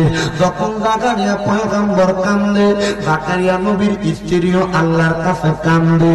আমি জানতে চাই বাবারা, আপনারা বলেন চোখের পানি ফালায়া আমার আল্লাহর কাছে দোয়া করলে আমার আল্লাহ তাআলা বান্দার দোয়া কবুল করে কি করে না? কারণ কেমনে করে জানো রে? জিবরাইল আলাইহিস সালাতু ওয়াস সালাম আমার আল্লাহ তাআলার সঙ্গে একদিন কথোপকথন করেন। এমন টাইমে জিবরাইল দেখতেছেন আরশ আজিমের খুঁটিটা নড়াচড়া করতেছে। জিবরাইল কয় আল্লাহ তুমি তো মহান, তুমি তো গরিয়া, তোমার আরশ আজিমের খুঁটি কে লাগতে পারে গো? কার এমন ক্ষমতা? দুনিয়ার ভূমিকম্পের মাধ্যমে তুমি দুনিয়ার সবকিছু নাড়াচাড়া করাও। দুনিয়ার জমিনের মধ্যে অনেক কিছুর মাধ্যমে তুমি দুনিয়াকে ধমকা চালিত করো, কিন্তু তোমার আরশ আজিমের খুঁটিটা কেন নড়ে? আমার আল্লাহ জিবরাইলকে ডাক দিয়া কয় জিবরাইল দুনিয়ার কোনো কিছুর কোনো ক্ষমতা নাই, আমি আল্লাহ ছাড়া তো আর কোনো খোদাও নাই, কারোর কোনো ক্ষমতা নাই আমি আল্লাহর আরশ আজিমের খুঁটিটা নাড়াতে পারবে। কিন্তু জিবরাইল আমি আল্লাহর কোন প্রিয় বান্দা যখন দুনিয়ার জমিনের ভিতরে আমি আল্লাহ তাআলার প্রেমে মশগুল হইয়া চোখের পানি ফালায়া ফালায়া কান্দে, বান্দার চোখের পানি আমি আল্লাহর আরশ আজিম সহ্য করতে পারে না। বান্দার চোখের পানি পড়লে আমি আল্লাহর আরশ আজিমটা পর্যন্ত নড়াচড়া করে। এরে আমার বাবারা, এ আমার উত্তর বগুড়া কালার বন্ধুরা গো, এ পর্দার অন্তরালের মা জাকারিয়া নবীও কান্দে, ওনার স্ত্রীও কান্দে। এবার জাকারিয়া পয়গম্বর বলে আমার আল্লাহ তাআলা স্বপ্ন আল্লাহ তাআলা গায়েবী খবরে জানাই, এ বন্ধু জাকারিয়া নবী আপনি এভাবে কান্দেন, স্বামী স্ত্রী একসাথে মিলা দোয়াটা করেন না, দেখবেন আমার আল্লাহ তাআলা দোয়াটা কবুল করে নিবে। জাকারিয়া নবী কয় ঠিক হইতো কথা, আমি তো আলাদা আলাদা আমার ইবাদত খানাতে কান্দি, আমার বউ ঘরে ভয়া ভয়া কান্দে, আমরা তো দুইজন এক লগে কানলাম না, একসাথে দোয়া করলে হয়তো আমার আল্লাহ দোয়াটা কবুল করত। হ্যাঁ রে আমার আব্বুজিরা, একসাথে দোয়া করলে আল্লাহ দোয়া কবুল করে রে। কিন্তু বর্তমান সমাজে অনেক বাইরাত বাইর হয়ে গেছে, তারা কোনটার কাছে ফতোয়া দিব, কইব সম্মিলিত দোয়া করা জায়েজ নাই, একলগে দোয়া করা জায়েজ নাই। আমি নবীর একটা হাদিস শোনায়া দেই, সম্মিলিত দোয়া জায়েজ না না জায়েজ তুমি তখনই বুঝতে পারবা। আমার দয়াল নবীজি, নবীজির হুজরা মুবারক তাইকা নবীজির কলিজার টুকরা সাহাবী খাদেমুর রাসূল আনাস রাদিয়াল্লাহু তাআলা করে নিয়া বাইর হইছে। আমার নবী কয় আনাস সামনের দিকে চলো। নবী হঠাৎ করে দাঁড়িয়ে গেলেন। আনাস কয় নবী দাঁড়াইলেন কেন? আমার নবী ডাক দিয়া কয় আনাস সামনে তাকিয়ে দেখো, আমি নবী যা দেখি তুমি কি দেখতে পাও? আনাস কয় নবী গো আমি দেখতেছি একসাথে অনেকগুলো লোক আল্লাহর আসমানের দিকে হাত বাড়ায় রাখছে। আমার নবী কয় আনাস আর কিছু দেখো না? আনাস কয় নবী না দেখি না। বলে কি দেখো না? আমি নবী কি দেখি জানো? কতগুলো মানুষ হাত বাড়ায় রাখছে, প্রত্যেকটা মানুষের হাতের তালুর মধ্যে আমার আল্লাহ তাআলার কুদরতের নূর চমকাইতেছে। আনাস কয় নবী আপনি দোয়া করেন না, আপনি দোয়া করলে আমিও যেন ওই নূরটা দেখতে পাই। আমার নবী আনাসের জন্য দোয়া করলেন। হযরত আনাস আমি তাকে দেখলাম তাদের হাতে নূর চমকায়। হযরত আনাস রে আমার নবী ডাক দিয়া কয় আনাস, আনাস রে চলো তাড়াতাড়ি যায়। এরা যেই দোয়া করে আমরা তাদের সাথে দোয়াতে শামিল হই, কারণ তারা যখন দোয়া করবে তাদের দোয়াটার সাথে আল্লাহ যেন আমরা আমিন কইলে আমরা দোয়া কবুল করে। আমার নবীর সামনে গেছে ওই সাহাবায়ে কেরাম যেই দোয়া করছে, হযরত আনাস সেই দোয়া করছে। এবার আমার নবী দোয়া কইরা মসজিদে নববীতে আসছে। সাহাবায়ে কেরাম হাদিস বর্ণনা করে কয় ওই দিন আমার নবীজি যখন তারা দোয়া করে আমার নবী শুধু আমিন আমিন কইছে। তারা কি দোয়া করছে গো আনাস? বলে তারা দোয়া করছে আল্লাহ মদিনা শরীফের ভিতরে তো কোনো বরকত পাইতেছি না, মদিনা শরীফের মধ্যে কোনো বৃষ্টি হয় না, ও আল্লাহ আল্লাহ বৃষ্টি না হইলে আমরা ফসল ফলাদি ফলাইতাম কেমনে? আল্লাহ আপনি বৃষ্টি দান করেন। আমার নবী তারা দোয়ার লগে কয় আমিন। ও বন্ধুরে, আনাস ইবনে মালিক কয় আমার নবী আমিন বইলা মদিনাতে আসার সাথে সাথে একটানা 7 দিন মদিনাতে বৃষ্টি হইছে। এরপর থেকে মদিনাতে ফসল ফলাদি হইতেছে। কি মজার জায়গা, কি ভালোবাসার জায়গা, কি নিয়ামতের জায়গা। এটা এমনি হইছে না রে, এটা এমনি হইছে না। আমার নবীজি অসংখ্য সময় মদিনাতে সময় কাটাইছে। আমার আরেকটা জায়গা আছে মক্কা শরীফ থেকে 38 কিলোমিটার, আবার কেউ কেউ বলতেছে 41 কিলোমিটার দূরে, আবার কেউ কেউ 50 কিলোমিটার দূরে, বিভিন্ন জায়গা দিয়ে রাস্তা। ও বন্ধুরে, ওই জায়গাটার নাম হলো তায়েফ এলাকা। যে জায়গায় আমার নবী ছোটবেলা মা আয়েশার কাছে বড় হয়েছে, মা হালিমাতুস সাদিয়ার কাছে বড় হয়েছে। এই জায়গায় আমার নবী দোয়া কইরা দিয়েছে আহবাব রাদিয়াল্লাহু তাআলা আনহুর বাড়িতে। হযরত আহবাবের বাগানের আঙ্গুরগুলা ছিল টক টাইপের। আমার নবীজি আম্মাজান হালিমাতুস সাদিয়ার সাথে হযরত আহবাবের খেজুরের আহবাবের আঙ্গুরের বাগানে ঢুকছে। ঢুকার সাথে সাথে আহবাবের আঙ্গুরের বাগানে ঢুইকা আমার নবী আঙ্গুরের বাগান থেকে এইভাবে আঙ্গুর নিয়ে নিয়ে সিরা সিরা খাইতেছে। আহবাব কয় আমার খেজুর, আমার আঙ্গুরের বাগান, আমি তো একটা আঙ্গুরও খাইতে পারি না টকের কারণে। এই মক্কার নগরীর ছোট্ট বাচ্চা কুরাইশ বংশের মানুষ এই বাচ্চাতে আঙ্গুর গুলা নিয়ে নিয়ে খায়। আহবাব এই কথা বলে একটা আঙ্গুর নিয়ে মুখে দেয়। আহবাব কয় আল্লাহর কসম, আমি আঙ্গুর মুখে দিয়া দেখি সকালে যে আঙ্গুর টক ছিল, এই আঙ্গুর মুখে দেওয়ার পর মিঠা হয়ে গেছে। আমি জিগাইলাম, ও কুরাইশ বংশের রাহমাতুল লিল আলামিন, এই আঙ্গুর এত মিষ্টি কেন গো? বলে রহমতের নবী আঙ্গুর খাইবো, টক লাগলে নবী যদি কষ্ট পায়, এই জন্য আমার আল্লাহ তাআলা এই নবীর হাত মুবারকের ইশারায় আঙ্গুরকে মিষ্টি বানিয়ে দিছে।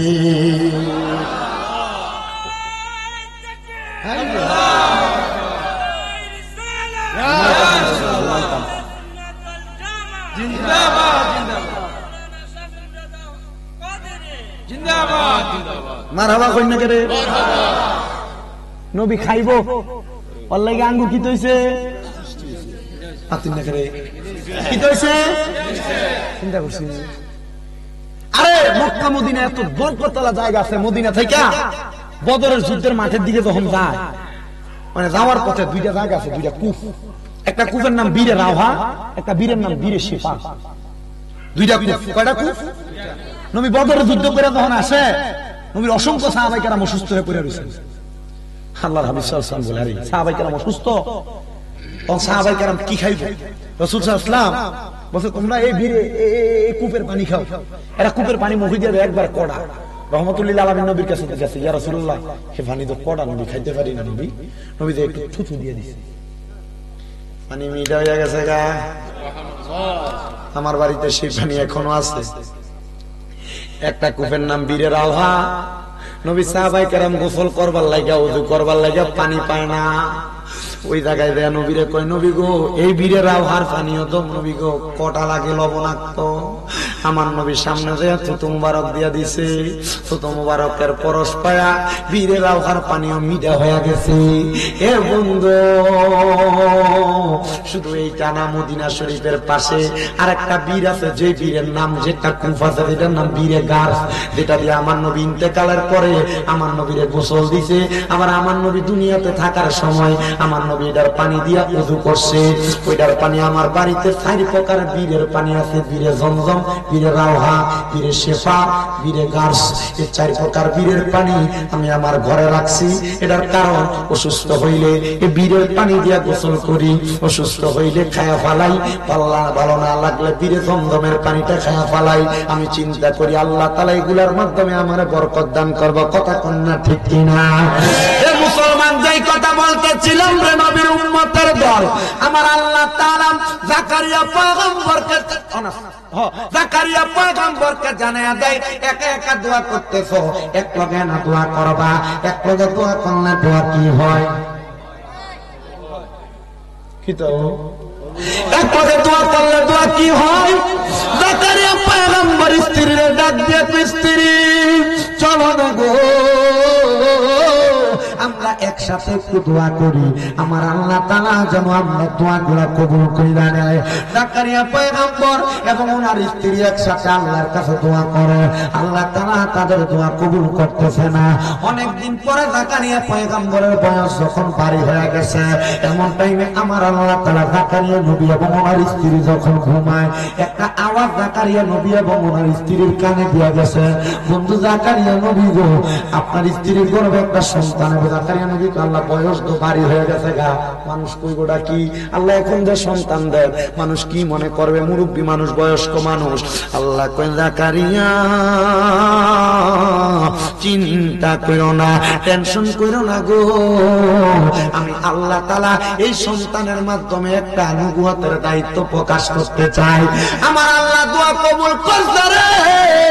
জাকারিয়া নবীর সন্তান দুনিয়াতে আসছে। জাকারিয়া নবী কই, আমি সন্তানটারে দুনিয়াতে পাইয়া নফল ইবাদত করে আল্লাহর কাছে দোয়া করলাম, ও আল্লাহ আমার সন্তানটারে তুমি কবুল করে নাও। হযরত জাকারিয়া পয়গম্বর দোয়া করার পরে সন্তান যখন পাইছে, সন্তানের বয়স হয়ে গেছে এবার 7 বছর। কয় বছর? সন্তানের বয়স যখন 7 বছর, ঘুম থেকে ওইটা ছোট বাচ্চা মানুষ বাপরে না দেখতে কান্দে, দেখবেন ওই জাকারিয়া নবীর সন্তান ঘুম থেকে জাগ্রত হইয়া ডাক দিয়া কয় মা, জাকারিয়া নবীর সন্তান ডাক দিয়া কয় গো আমার আম্মা জান, আমার আব্বা জান কোথায়, আমার আব্বা জানের খবর দেন না।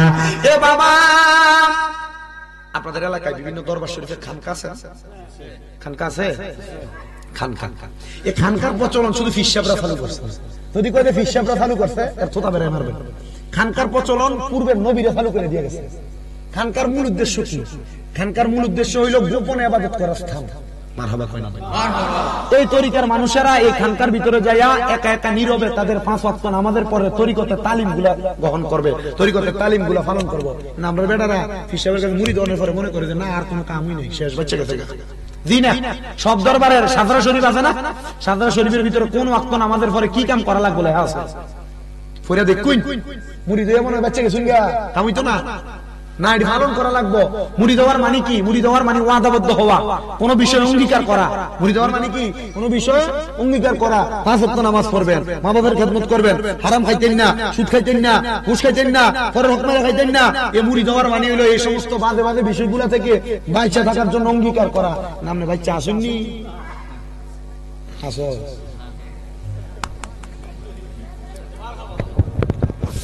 আল্লাহ আমার বোঝার তৌফিক দান করুন, জোরে কোন আমিন, আরো জোরে কোন আমিন। জাকারিয়া পয়গম্বর আল্লাহ তাআলার ইবাদতে মশগুল, মা তার সন্তানকে ডাক দিয়ে কয় সন্তান, এ সন্তান শুইনা লও রে, তোমার আব্বা জান তো রাত্র বেলা ঘরে ঘুমায় না, তোমার আব্বা জান ঘরের বাইরে আরেকটা ছোট্ট কুড়ে ঘর দেখা যায়, তোমার আব্বা জান সে ঘরের মধ্যে ইবাদত করে। ওই ছোট্ট 7 বছরের ছেলেটা একটা দৌড় দিয়ে ওই ইবাদত খানার মধ্যে চলে গেছে। ইবাদত খানার মধ্যে যাইয়া জাকারিয়া পয়গম্বর যখন সেজদায় পড়ে রয়েছে, জাকারিয়া পয়গম্বরের কাঁধের উপরে উঠছে, ওইটা ডাক দেয় বাবা উঠেন না গো। জাকারিয়া পয়গম্বর মাথা উঠায়া সন্তানটার সামনে বসাইছে। জাকারিয়া পয়গম্বরের সন্তান চেহারার দিকে তাকায় কয় আব্বা আপনার চোখে পানি দেখা যায়। জাকারিয়া পয়গম্বর সাজদার মধ্যে যায় যে কান্দে, আব্বা কান্দেন কেন, কান্দেন কেন? জাকারিয়া পয়গম্বর ডাক দিয়া কয় বাবা এমনে কান্দি না রে, মরার পরে কবর, কবরের পরে হাসর, হাসরের পরে মিজান, মিজানের পরে ফুলসেরাত, এই কবরের পরে হাসর, মিজান, ফুলসেরাত 3টা জায়গা পাড়ি দিয়া জান্নাতে যাওয়া লাগে। ওই কবর থেকে আর জান্নাত পর্যন্ত যাইতে যে 3টা জায়গা পাড়ি দেওয়া লাগে। ওই 3টা জায়গা দুনিয়ার কোন গাড়ি দিয়া পাড়ি দেওয়া যায় না, দুনিয়ার কোন বাহন দিয়া পাড়ি দেওয়া যায় না।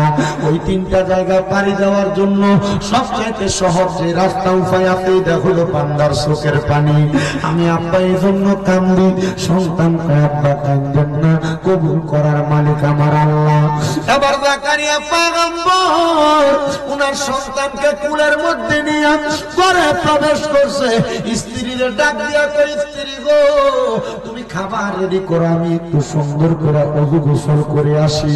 জাকারিয়া পয়গম্বর গোসল করতে যখন গেছেন, গোসল করে আয়েশা জাকারিয়া পয়গম্বর ওনার স্ত্রীরে ডাকবে, স্ত্রী রে কই রে আমার সন্তান কই?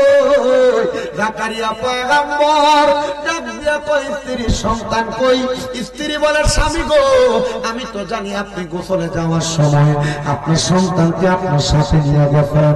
জাকারিয়া নবী কয় আমি তো জানি তোমার কাছে আমার সন্তান আছে, তাইলে তুমি কেন চিন্তা করো? সন্তান কোথায়?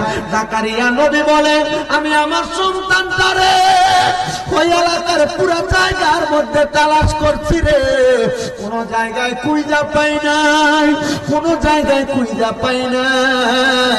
আমি খুঁজতে খুঁজতে একটানা 7 দিন পর্যন্ত আমার সন্তানকে খুঁজছি। আচ্ছা বৃদ্ধ বয়সে একটা সন্তান হইতে 7 বছর লালন পালন করার পরে ওই ফুতের যদি 7 দিন খুঁজা না পাই, আপনারা বলেন তো ওই বাপটার মনে কেমনে শান্তি থাকে, ওই মাটার মনে কেমনে শান্তি থাকে? জাকারিয়া পয়গম্বর একটানা 7 দিন কোন পাহাড়ের গুহা বাদ রাখে নাই, কোন খেজুরের বাগান বাদ রাখে নাই, সমুদ্রের কিনারা বাদ রাখে নাই। মানুষ বলে জাকারিয়া তোমার সন্তানের বাঘে খাইছে, জাকারিয়া তোমার সন্তানের শিগালে খাইছে, সমুদ্রের পানিটাই না নিয়ে গেছে। জাকারিয়া পয়গম্বর কয় না যে আল্লাহ দয়া করে সন্তান দিছে ওই আল্লাহ ওই সন্তান নিতে পারে না। জাকারিয়া পয়গম্বর কাঁদতে কাঁদতে একটা খেজুরের গাছের সাথে হেলান দিয়া ঘুমায়া গেছে।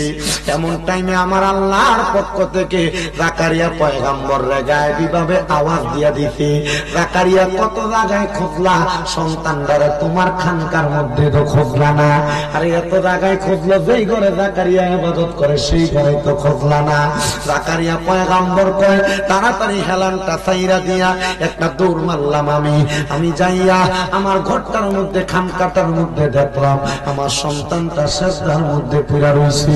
সন্তানের বয়স 17 বছর না 7 বছর?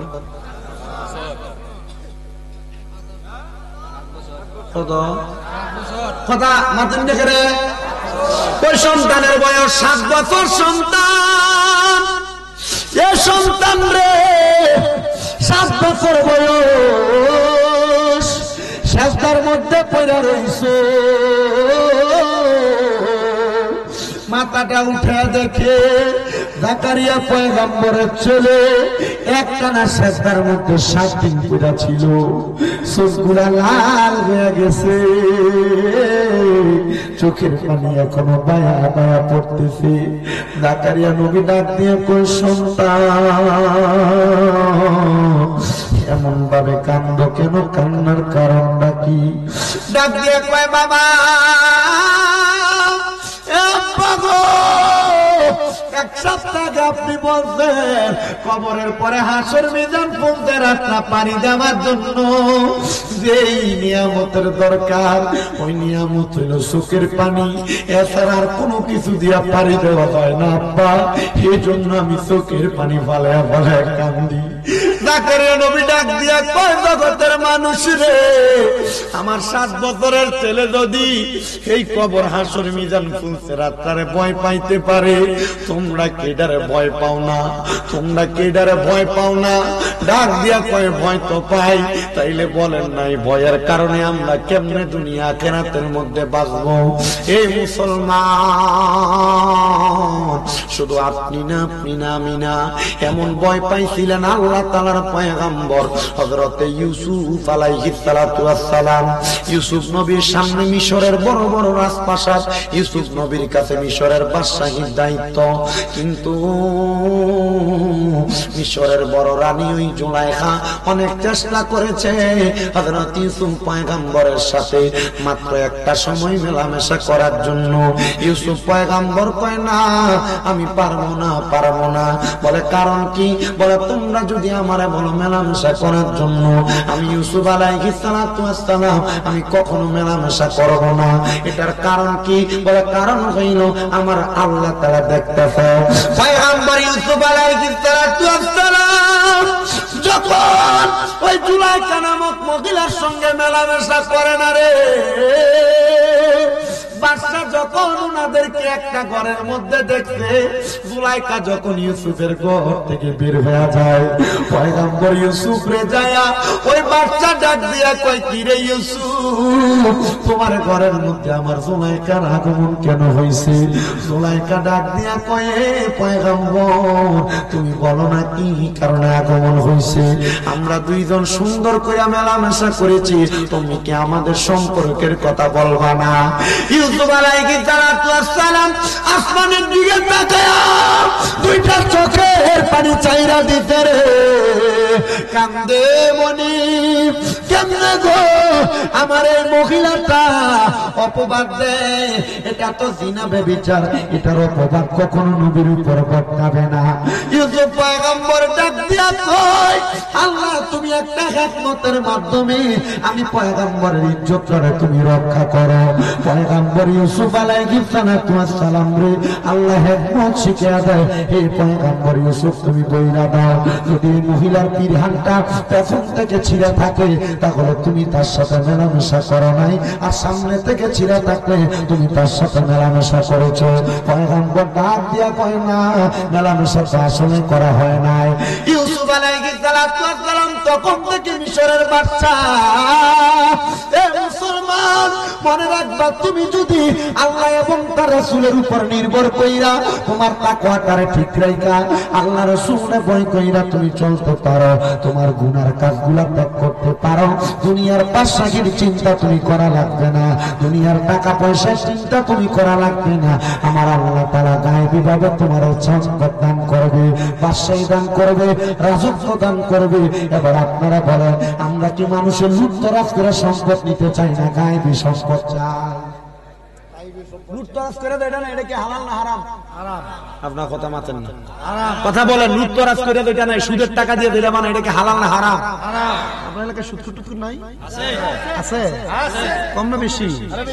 বহুত এলাকায়, বহুত এলাকায় কম নাই। আমার বহু এলাকার ভিতরে সুদ ছুটির ধরে নিয়ে মসজিদ কমিটি সভাপতি বানায়, ঠিক না?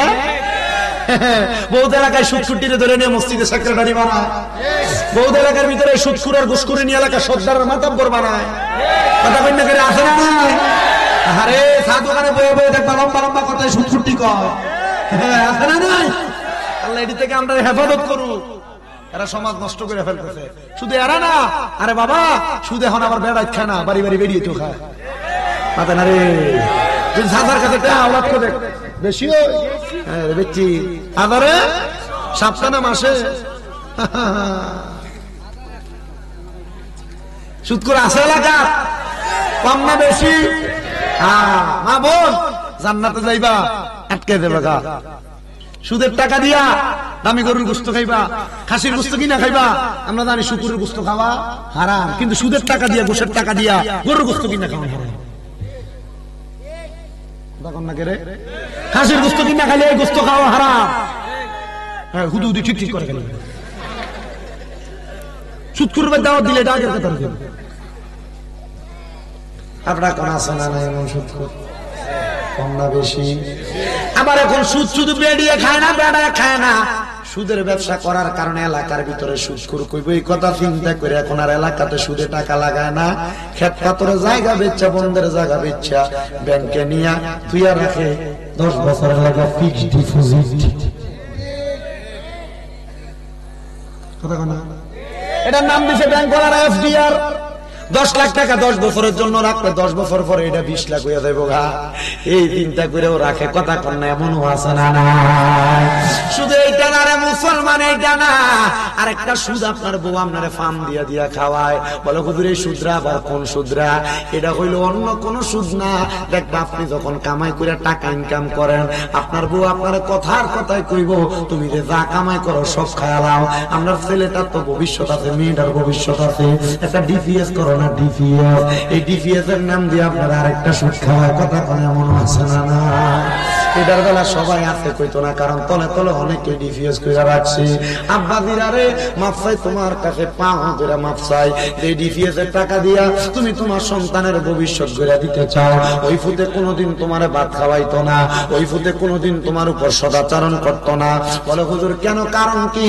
অন্য কোনো কারণ না, অন্য কোনো কারণ না, কারণ একটাই কারণ, একটাই কারণ, একটাই, হারাম টাকা দিয়া কোনোদিন আরামে ঘুমাইতে পারবা না।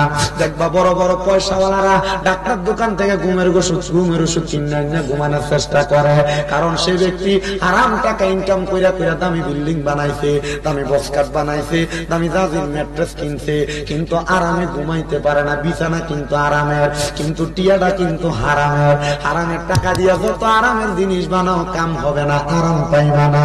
এই জন্য বাবা রিক্সাও যদি চালায়, কৃষকের কাম যদি করে, লোকটা বাড়িতে আসলে কোন রকম তরকারি দিয়া বাত্রা মাইকা খাইলেই ঘুমাইলে ঘুম চলে আসে।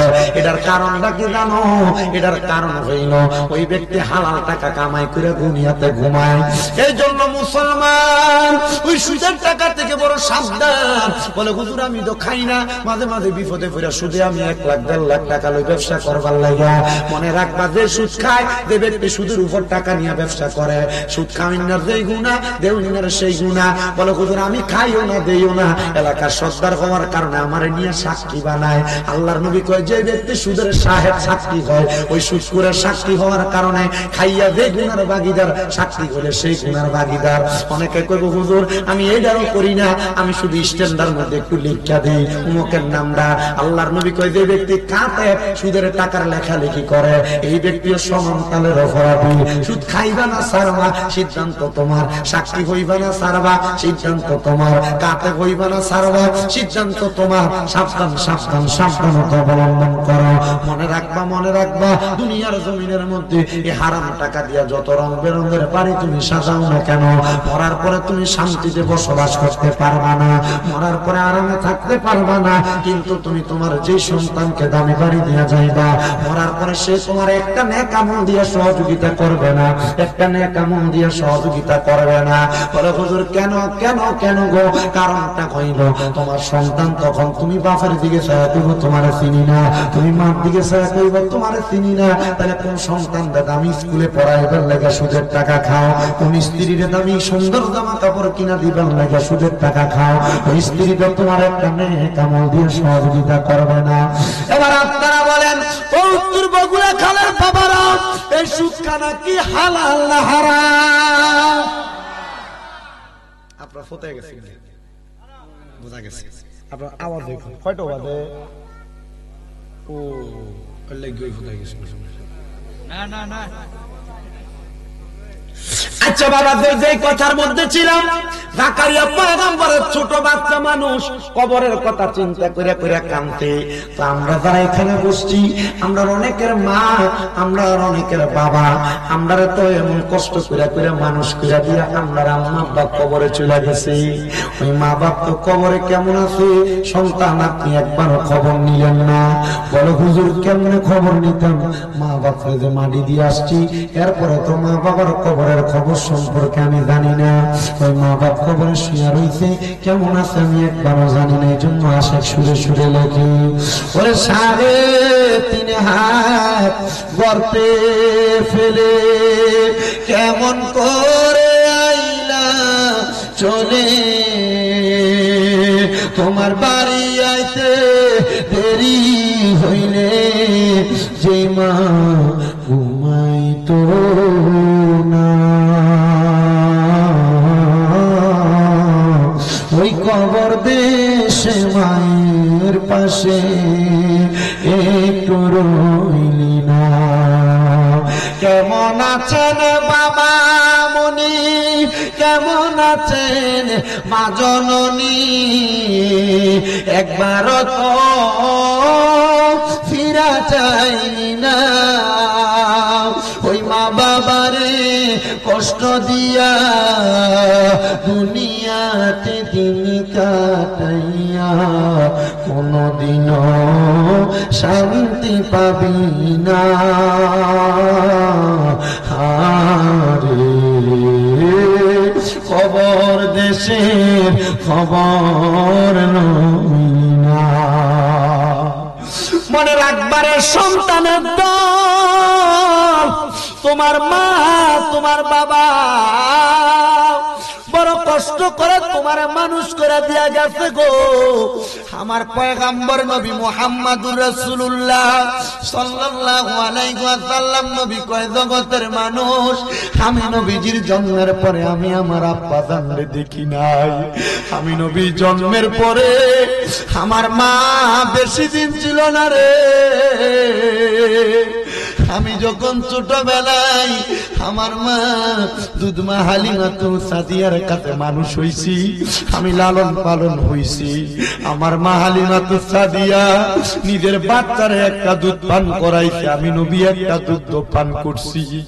ও জগতের মানুষ, আমার নবী বলে আমি নবী মক্কা শরীফের মধ্যে বাবে মক্কা শরীফের মধ্যে আমি বৈশা বৈশা সাহাবায়ে কেরামকে আমার কথাগুলা শ্রবণ করাইতেছি। এমন টাইমে আমার দরবারে একজন মহিলা আগমন করেছে। সাহাবায়ে কেরাম বলে আমি দেখলাম আমার নবী ওই মহিলাটারে দেখে দাঁড়ায় গেছে। আমার নবীর সাথে সব সাহাবায়ে কেরাম দাঁড়ায় গেছে। মাঝখান থেকে জায়গা করে দিয়া আমার নবীজির নিজের চাদর মোবারকটা আমার নবী নিচে বিছিয়ে দিছে। ওই মহিলা লাঠি বট দিয়া আইসা ওই চাদরের উপরে বসছে। চাদরটার উপরে বইসা আমার নূরের নবী রাহমাতুল লিল আলামিন নবীজির কাছ থেকে বিদায় নিয়ে চলে গেছে। সাহাবায়ে কেরাম প্রশ্ন করে, নবী গো, ও দয়ার নবী গো, আমরা তো আপনার চাদর মুবারক পাওয়ার জন্য কত কান্দি। নবী গো, এই মহিলাকে গো যারে আপনি এত সম্মান দিয়া আপনার চাদর মুবারকটা বিছিয়ে দিছেন। আমার নবী কয়, সাহাবীরা এটা হইল আমি নবীর দুধমা, ওনার নাম হযরতে মা হালিমাতু সাদিয়া। ও মায়ার নবী গো, আপনি আপনার দুধমারে এত সম্মান করছেন, নিজের জন্মদাত্রী মাও না। নবী গো, জনম দুঃখী মারে আমরা কত সম্মান করব। আমার নবী কয়, কত সম্মান করবা জানো? নবী গো, কেমন সম্মান করব? বলে মাঝে মাঝে সুযোগ পাইনি মার পায়ের মধ্যে চুমা দিবা। হায়রে কেন রে বাবা, কেন? আরে আমার পায়ে চুমা দিলে আল্লাহর জান্নাতের চৌকাঠের মধ্যে চুমা দেওয়া সওয়াব পাওয়া যায়। হায়রে মুসলমান, হায়রে নবীর উম্মতের দল, কোনদিন তুমি তোমার মা বাবার পায়ে চুমা দিছো কিনা আমি তো জানি না। আমার নবী যেদিন মদিনাতে আসছেন হিজরত করে, এক সাহাবী হাত তুলে কয়, নবী গো, আপনি যেদিন মদিনা থেকে আবার মক্কায় যাবেন আপনার সাথে আমার নিয়ে যাবেন। আমার নবী কয়, ঠিক আছে, নেওয়া হবে। অল্প কিছুদিন পরে আমার নবী মক্কার উদ্দেশ্যে যায়। ওই সাহাবীরে নেয় না, আইসা কে জানি কবর দেয়, সাহাবী তুমি না বলছিলা নবীর সাথে মক্কায় যাইবা, নবী তো তোমারে ফেলাইয়া দিয়া একা মক্কায় চলে যায়। সাহাবী ডাক দিয়া আমার নবীজির সামনে দৌড়ে গেছেন আর হাতগুলা বাড়াইয়া দিয়া কয়, ফিদাকা বিওয়া উম্মি ইয়া রাসূলুল্লাহ, আমার মা বাবা আপনার কদমে কুরবান হোক ইয়া রাসূলুল্লাহ। নবী কয়, আমি কি কোনো অন্যায় করেছি যার কারণে আপনি আমারে আপনার সাথে মক্কায় নেন না? নবী কয়, সাহাবী না রে, আমি খবর লইলাম 3 দিন তোমার মা জননী অসুস্থ, তুমি খেদমত করো, তুমি মক্কাতে নামাজও মদিনাতে নামাজও পড়তে আসো না, তুমি বাড়িতে নামাজ আদায় করো। ওই সাহাবী, এই জন্য না আমি তোমারে ফালায়া মক্কায় চলে যাই। নবী গো, আমি তো নিয়ত করেছিলাম মক্কায় যায় মক্কার চৌকাঠের ভিতরে চুমা দিব। বলে, কিসের নিয়ত করেছো? নবী গো, আমি মনে মনে ইরাদা করেছি যদি মক্কা বিজয় হয় আমি মক্কার চৌকাঠে চুমা দিতাম। আমার নবী কয়, মা জননী বেঁচে আছে? বলে, হ্যাঁ ইয়া রাসূলুল্লাহ। বলে, বাড়িতে যাইয়া আম্মা জানের কদমের মধ্যে চুমা দিবা। আরে মক্কার চৌকাঠ না, আল্লাহর জান্নাতের চৌকাঠে চুমা দিলে যেই সওয়াব পাওয়া যায় সেই সওয়াব তোমার আমল নামায় হয়ে যাবে। সন্তান, ও পর্দার অন্তরালের মা বোনেরা, কোনদিন মা বাবার পায়ে চুমা দিছো কিনা আমি জানি না।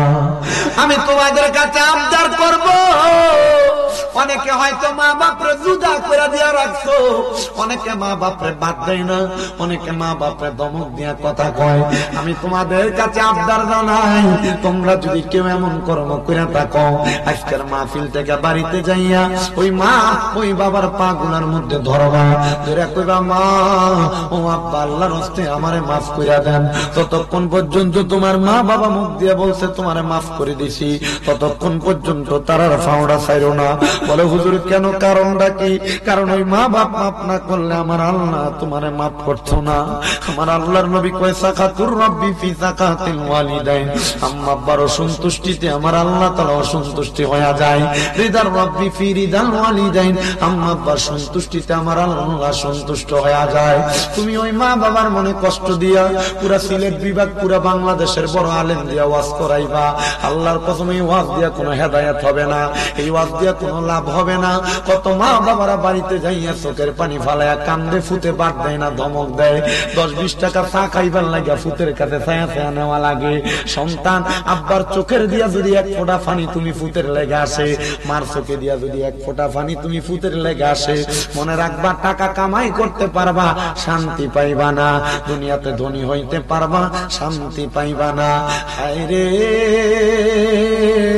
ও আমার মুরব্বী বাবারা, যুবক নওজোয়ান ভাইয়েরা, আজকের মাহফিল কবুল হবে কি হবে না এটার গ্যারান্টি কেউ দিবে কিনা আমি জানি না, তবে আমি একটা গ্যারান্টি দিয়া দেই, আগামী কালকে যদি শুনো এলাকার কোন মুরব্বী বাবা দোকানে বৈশা বলে হ্যাঁ শামীম রাজা যেই ওয়াজ করছে এই ওয়াজ শুনে আমার ফুতে বাড়িতে যায় আমি বাপের পায়ে ধরে মাপ চাইছে, কিন্তু আমার ফুতে কোনোদিন আমার লগে অন্যায় করে নাই। সন্তান মনে রাখবা, অন্যায় করো আর না করো, মা বাবার পায়ে ধরলে দাম কমে না, মা বাবার পায়ে ধরে মাপ চাইলে ইজ্জত কমে না, সম্মান কমে না। মা বাবার কদমে ধরে মাপ চাইলে আল্লাহ সম্মান মর্তবা বাড়ায়া দেয়। যদি শোনো মুরব্বীরা কয় হ্যাঁ ওয়াজ শুনে আমার ফুতে আমার পায়ে ধরে মাপ চাইছে, মনে করবা মাহফিল কবুল হয়ে গেছে। কিন্তু অনেকে চিন্তা করে হুজুর যাদের বাড়িতে আব্বা আছে তারা বাড়িতে যাইয়া আব্বার পায়ে ধরে মাপ চাইবো, আমার তো আব্বা নাই আমি কার পায়ে ধরে মাপ চাইবো। হুজুর যাদের বাড়িতে মা আছে তারা বাড়িতে যাইয়া মার পায়ে ধরে মাপ চাইবো, আমার তো মা নাই আমি কার পায়ে ধরে মাপ চাইবো। সন্তান চিন্তা করবা না, একটু পরে আখিরি মুনাজাত হবে, আখিরি মুনাজাতের বিদায় রব্বির হামহুমা কামা রব্বায়ানি সগীরা ওয়া কুর রব্বির হামহুমা কামা রব্বায়ানি সগীরা বইলা। আমার নবী কয় কোন সন্তানের মা মারা যাওয়ার পরে, বাবা মারা যাওয়ার পরে চোখের মনি কোঠার মধ্যে একটা মাছির মাথা পরিমাণ পানি ছাইরা দিয়া যদি কান্দে, ওই পানিটা মাটিতে পড়ার আগে আমার আল্লাহ তার মা বাবার জীবনের গুনাহ মাফ করে দেয়। আমি জানি না আজকের মাহফিলে কে বসছো তোমার মা কবরে, কে বসছো তোমার বাবা কবরে, তোমার আব্বা বড় কষ্ট করে তোমারে মানুষের মতো মানুষ করছে, নিজে না খেয়া খাওয়াইছে। ও সন্তান মন্ডার ভিতরে কি আব্বার লাগে একটু দরদ লাগে না? তোমার আব্বা নিজে না খেয়া যে খাওয়াইছে, তোমার আব্বা সিরা লুঙ্গিটা পড়ছে, তুমি সন্তানের দামি জামা কাপড় কিনা দিছে, এখন তোমার পকেটে টাকার অভাব নাই, আব্বাটার বড় অভাব, আব্বাটা অন্ধকার কবরে শুয়া রইছে।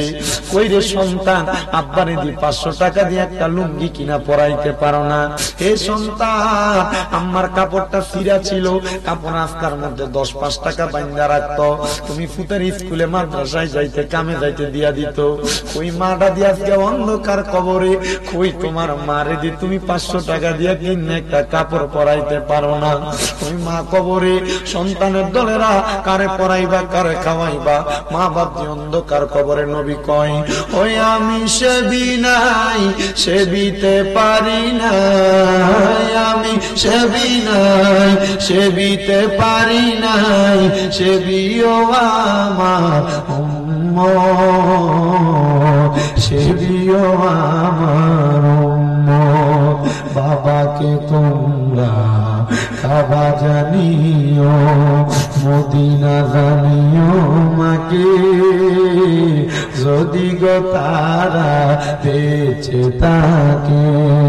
নবী বলে আমি করি নাই করিতে পারি নাই পিতা মাতা খেদমত, করিও আমার উম্মত, করিও আমার উম্মত। বাবার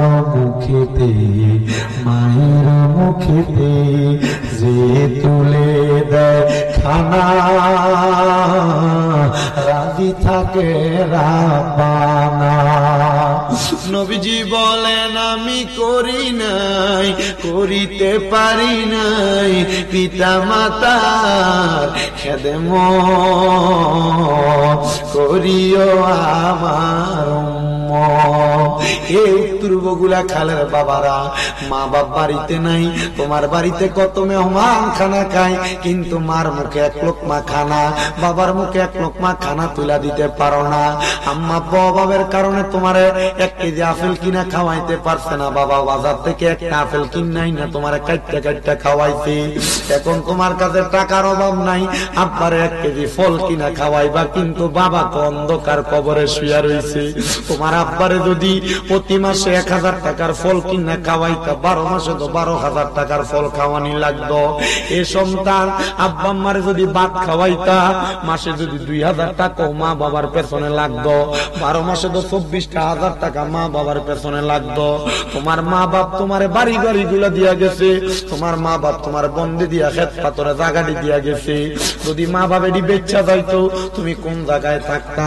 একবার চিন্তা করে দেখো, যদি ভাড়া থাকতে যাও সর্বনিম্ন 5000 টাকা একটা রুমের ভাড়া যদি তুমি ধরো, চিন্তা করে দেখো ওই 5000 টাকা ভাড়া দিয়া থাকলে মাসে ভাই 12 মাসে 60,000 টাকা ভাড়া লাগতো। তোমার মা বাপ তো অন্ধকার কবরে, তোমার কাছে ভাড়া চায় না, তোমার কাছে টাকা চায় না। একটা সন্তান শুধু হাতটা ভাড়া কইবা, হুজুর আমার মা বাপ বাচ্চা থাকলে মা বাবার পেছনে খরচ করতাম, আগামী বছরে মাহফিলের ভিতরে আমি এই প্যান্ডেলটা দান করে দিব। আমার আব্বা কবরে, আমার আম্মা কবরে, হুজুর আল্লাহ যেন আমার আব্বার কবরের ভিতরে জান্নাতের একটা সামিয়ানা লাগাইয়া দেয়, আমার আম্মার কবরের ভিতরে একটা জান্নাতের সামিয়ানা লাগাইয়া দেয়। আসেননি একটা সন্তান, মা দুনিয়াতে নাই, বাবা দুনিয়াতে নাই, আগামী বছরের মাহফিলে প্যান্ডেলটা কইরা দিবা।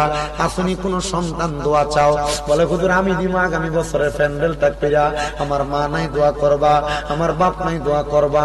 যার হাতটা তোমার কাছে মায়া লাগে, পছন্দ হয় রে দয়াল, ওই হাতটার উসিলায় আমরা প্রত্যেকের জীবনের গুনাহ তুমি আল্লাহ ক্ষমা কইরা দাও। তুমি তো অন্তর জামি রে আল্লাহ, ওই আমরা হইলাম ফানা, আমরা সুখে কিনা দুঃখে ডাকি গো আল্লাহ, যাই না কি জানো না রে আল্লাহ, করো আল্লাহ জানোই তোমার মনি। আল্লাহ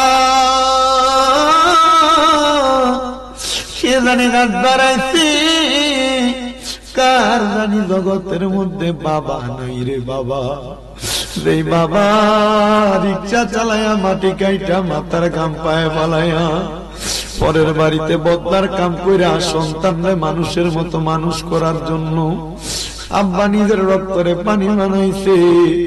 এমন আব্বা যাদের কবরে আব্বার কবর জান্নাতের বাগান বানায়া দাও। কে জানি হাত বাড়াইছে, কার জানি জগতের মধ্যে মা নাই। আরে যেই মা 10 মাস 10 দিন গর্ভে ধারণ কইরা সন্তানের প্রসব বেদনা গুলা সহ্য করতে মার বড় কষ্ট হইছে। অমনি এমন মা যাদের অন্ধকার কবরে, আল্লাহ আমার কবরটার জান্নাতের বাগান বানিয়ে দাও। আল্লাহ কে জানি হাত বাড়াইছে, মাও নাই বাবাও নাই, জনমের এতিম। এমন আব্বার কবরে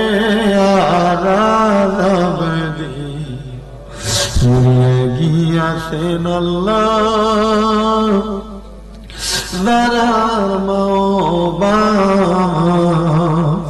মাফ করিয়া দেন গো আল্লাহ কবরে রাজা।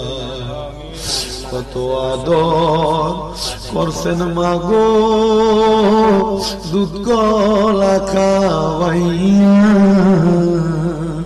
এখন কেমনে শুইয়া গো রইছেন কবরে যাইয়া।